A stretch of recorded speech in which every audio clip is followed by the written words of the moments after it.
Nå Henrik, hvis dit landbrug det var en bil, hvilken bil ville det så være? Jamen, jeg tror det ville være sådan en ældre tysk model, som er godt tilkørt. Og så er samtidig, at man skal prøve den svage side, og der skal jeg lige afprøves en gang imellem. Så hiver vi altså håndbremsen, og så laver en politivending, og så kommer tilbage på en rigtig spor igen. Carsten og Leila, hvis jeres landbrug var en bil, hvilken bil ville det så være? Jamen, det ville helt klart være min bus. En VW. 10 personers. Fordi at den er stor, og den er driftssikker.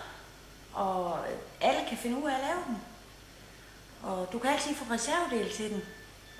Og så er den rummelig. Der er plads til alle. Og det føler jeg også, der er her. Altså en bil må jo godt have lidt motor og være lidt smart selvfølgelig, ikke også?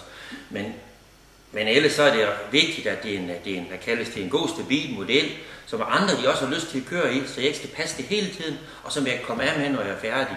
Men ellers er det jo et pudsigt spørgsmål, for hvad kaldes det, en bil kan man ikke bygge til, så vidt jeg ved. Og det er jo ellers det, vi har brugt rigtig meget tid på de senere år, bygge til at lave om. Så nu kan det være, at vi skal til bare at køre i bilen, og så passe vores landbrug.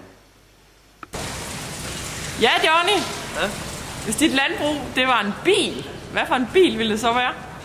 Jamen, jeg sagde jo dengang, vi snakkede sammen i telefonen, det skulle være VW, og det har jeg så tænkt lidt over bagefter. Hvorfor? Men stabilitet, det er nok sådan lidt nøgleord. At når det fungerer hver dag, uden det er noget forkromet løsning i det. Det er sådan,